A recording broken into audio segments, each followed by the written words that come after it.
Vu la destruction progressive de la planète Terre, une solution s'impose.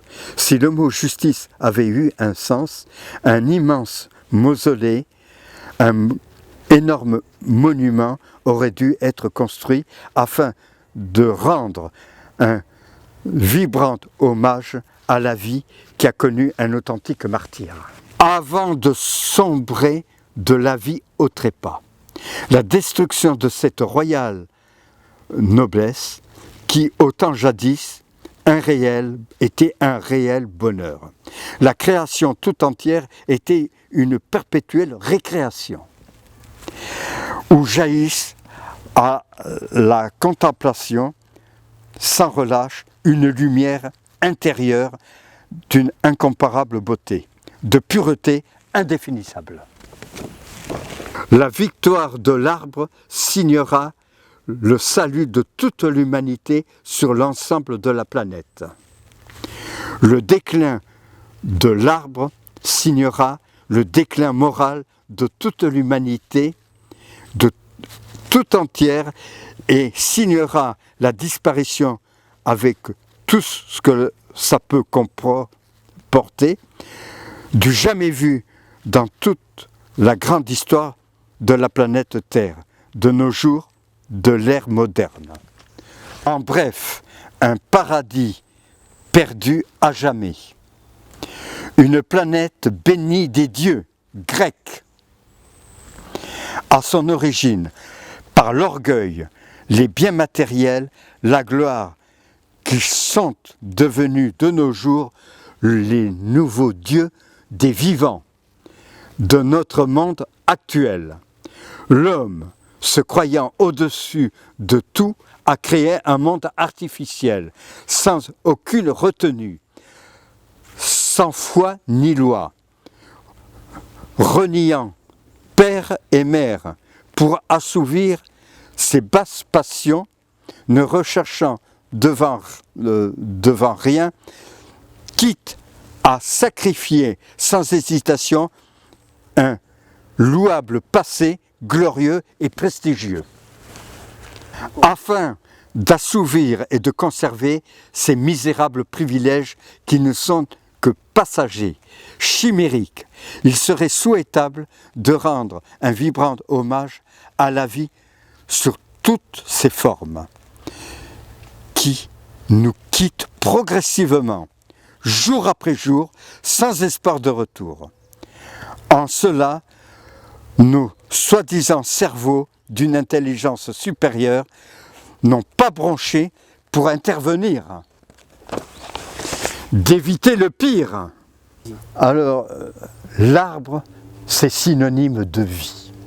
Sans les arbres, on ne peut rien faire. Les arbres sont les habitants des oiseaux. Ils font leur nid.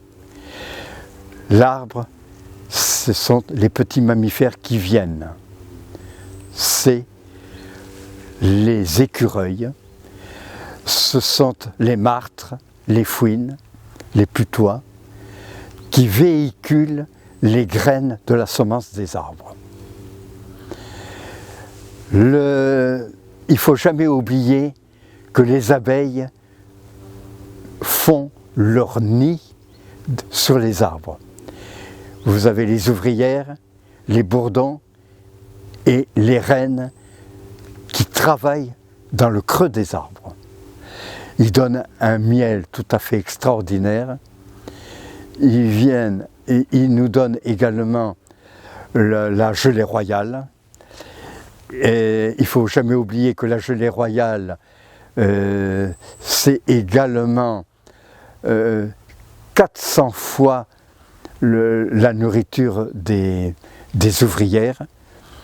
La gelée royale, c'est conçu par la reine, et cette gelée royale donne une vie spectaculaire à la reine, c'est-à-dire 5 ans. L'ouvrière, 1 mois quand elle fait un très dur travail, et 3 mois quand elle ne travaille pas. C'est la reine des insectes. Et dans toutes les religions, c'est inné, c'est vraiment, c'est la providence de la forêt. L'ours, par son instinct, va chercher dans le creux des arbres les abeilles. Il s'en raffole. Et quand les ours n'auront plus cette manne de la bonne nourriture complète, on pourra dire que ça sera le commencement de la fin de l'ours. Bien entendu, l'ours, avant de prendre sa période hivernale dans les grottes souterraines, il va faire la pêche au saumon et il va se redorer une réserve de graisse de plusieurs 40 kilos de graisse lors de son repos hivernal. Mais il ne faut pas oublier qu'il y a une question de poids. L'ours des Pyrénées, par exemple, le record, c'est près de 400 kilos. L'ours grizzly, c'est 800 kilos. L'ours blanc, c'est 900 kilos. L'ours Kodiak, il y a eu un record d'1 tonne de sang. Et alors, leur vie est une vie qui sont fondées sur le respect de la création. Voilà. Et en plus de ça, l'ours, quand il quitte son seuil hivernal, son sommeil hivernal, il ne va pas manger de la viande. Il va aller dans la forêt pour manger l'ail des ours. Et l'ail des ours, il en fait une très grande quantité. Il désinfecte tout son anatomie par l'ail des ours. Il va en manger pendant 2 mois, 2 mois et demi. Et quand il a tout mangé, là, il va prendre la saison du miel, comme je viens de vous le dire, et également toutes les plantes et autres. Par contre, il mangera des petites proies, parce qu'il est omnivore. Et il a, disons, choisi d'être, seul. On l'appelle le martin, c'est-à-dire qu'il aime la solitude. Et il n'y a que l'accouplement avec les mamans ours. Mais tout est relié par l'arbre. L'arbre est incontournable dans la vie des ours, des abeilles et même des lions. Et je parle des lions qui sont des animaux tropicaux. Eh bien, ça, c'est quelque chose de tout à fait extraordinaire. Et il existe en Amérique, en forêt amazonienne, une ethnie indienne dont la culture, c'est l'abeille. C'est le miel, c'est les produits, la propolis. Ils se soignent comme ça et ils vivent très vieux. Voilà. Mais il y a mieux encore. Tous les animaux tels que le gorille, il est avec les arbres. Combien de fois dans les arbres, le gorille recueille les champignons? C'est une friandise pour lui. Et en plus de ça, il a, quand ils vont dormir dans la nuit, les jeunes dorment sur les arbres. Le mâle dominant, qui peut atteindre 300 kg, il est au sol, mais personne ne vient l'attaquer. Voilà. Et alors ensuite, vous avez les orang-outans. Les orang-outans, on l'appelle le gorille asiatique. C'est un véritable frugivore. Il se nourrit pratiquement que de fruits.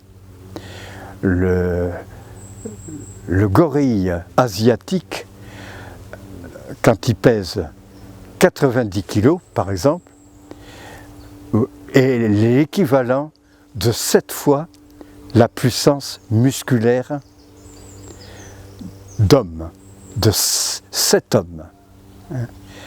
Il a une force musculaire de 7 hommes numériques, et il a une force tellement prodigieuse qu'il faut 7 hommes pour le maîtriser. Et encore, on n'y a jamais parvenu à l'heure actuelle. Et là, à l'heure actuelle, il subit un calvaire.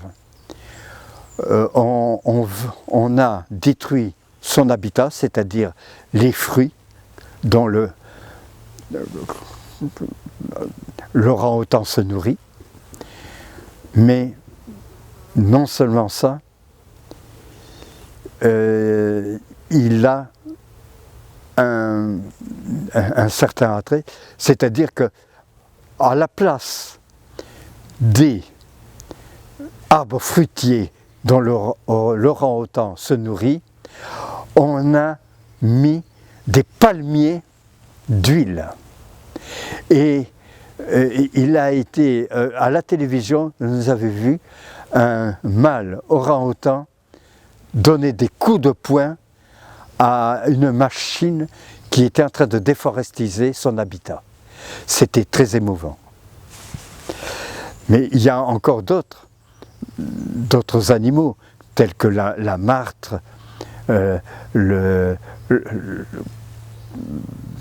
y a la martre, il y a les écureuils. Bon, eux, ce sont des semeurs de forêt. Le noisetier et autres, et toutes les semences d'arbres, tout y passe. Et même le sanglier, il met les semences telles que les glands de chêne, il les met, disons, à la semence. Ce sont par ces déjections que les arbres prospèrent. Voilà. Et également, il faudrait augmenter tous les animaux dont l'arbre est bénéficiaire, parce que ça serait trop long à énumérer. Mais il fallait énumérer les principaux. Donc c'est déjà pas si mal que ça. Et le lion, quand il fait chaud et autres, il monte dans l'arbre, et il fait sa sieste disons à l'ombrage des feuilles des arbres. Mais un autre, dans les pays qui sont tropicaux, le baobab peut vivre 5000 ans, et quand il y a les saisons des pluies, il emmagasine, quand il a 4000 ans, 130 mètres cubes d'eau en réserve dans ses tissus. Et le baobab est la nourriture des éléphants, des girafes et des humains. Voilà, il mange, et également, vous avez le chimpanzé également. Le chimpanzé est davantage carnassier, tandis que le gorille est végétarien à 100%. Voilà. En plus de ça, il y a eu ce que l'on pourrait appeler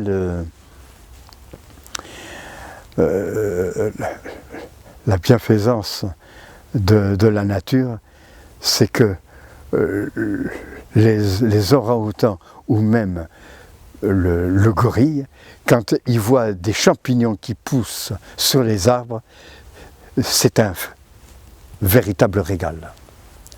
Et ils se battent pour l'avoir. Ils se battent également quand d'autres gorilles viennent pour prendre justement cette manne qui est vraiment tout à fait remarquable. Pour leur nourriture, pour les oligo-éléments et puis les vitamines et les minéraux, quoi. Et les orang-outans, les gorilles et les chimpanzés se guérissent uniquement que par les plantes. Il y a eu des fractures de mâchoires des gorilles et également des fractures des avant-bras des orang-outans et même du chimpanzé qui ont guéri auprès de 2 mois, pas plus, de 2 mois. Voilà.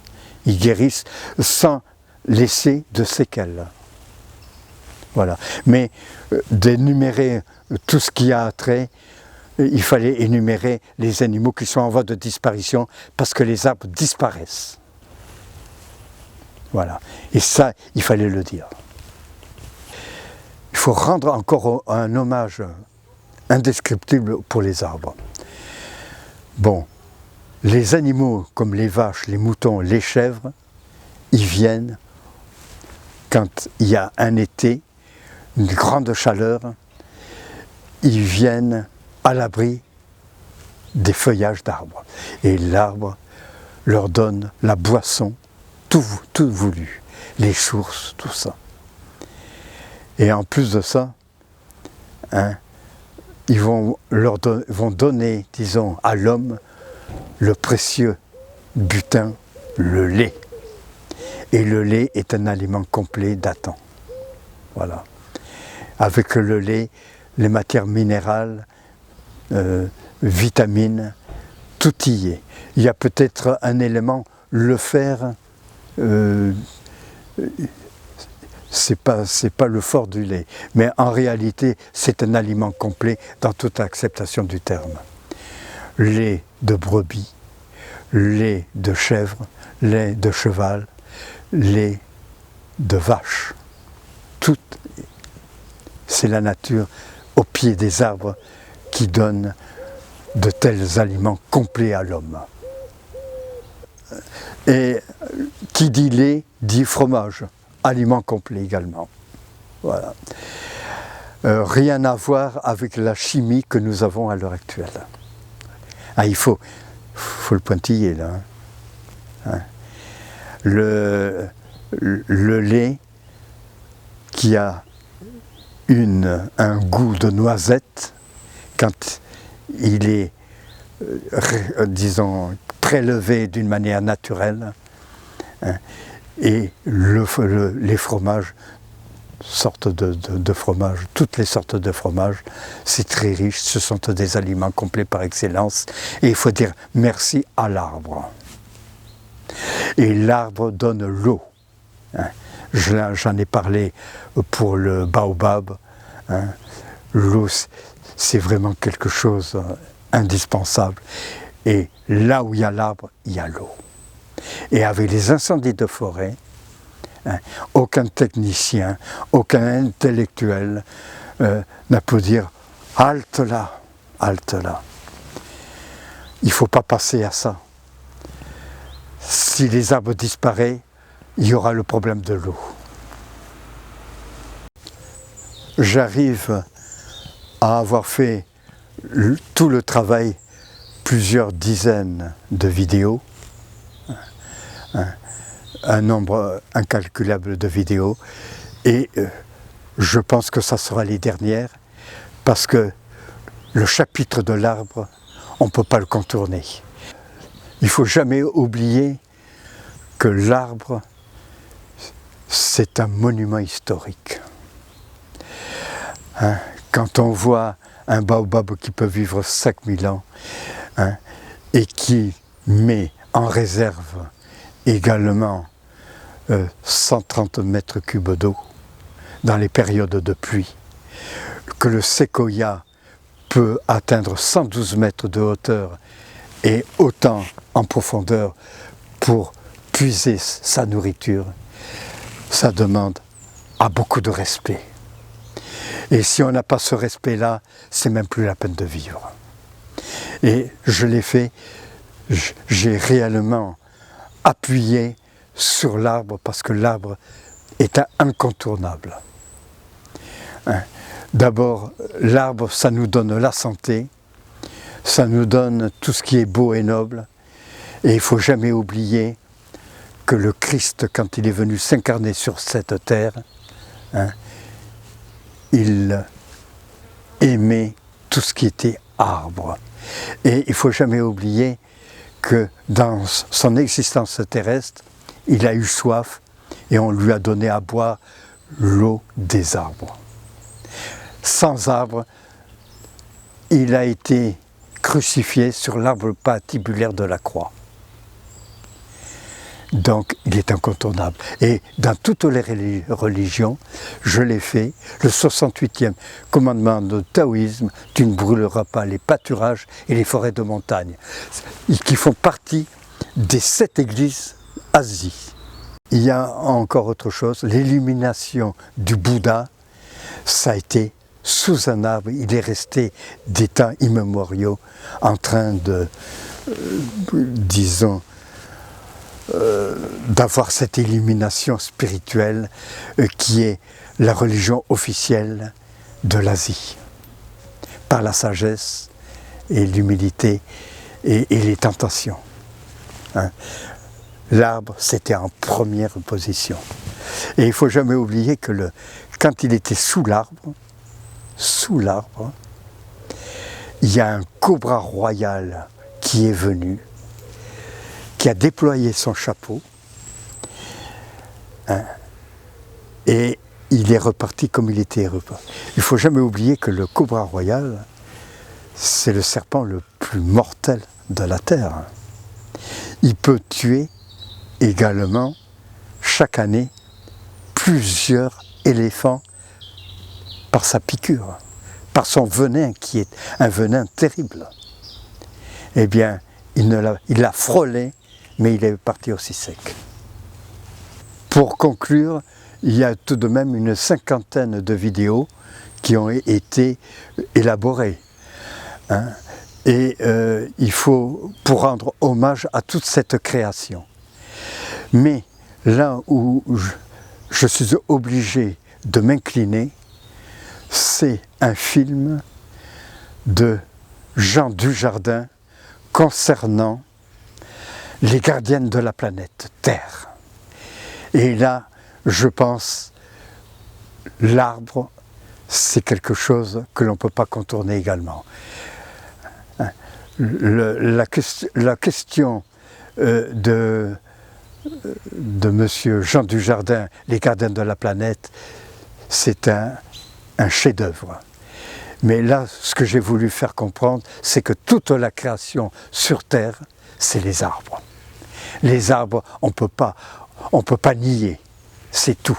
Et là, ça sera mon dernier travail, et peut-être qu'il y aura peut-être un complément, mais sans plus. C'est fini là. Mais c'est l'arbre que je conclus le travail pour faire le mausolée et pour faire le monument, pour rendre hommage à tout ce qui est beau et noble, et que l'on a, par notre ingratitude et notre bêtise, sous-évalué.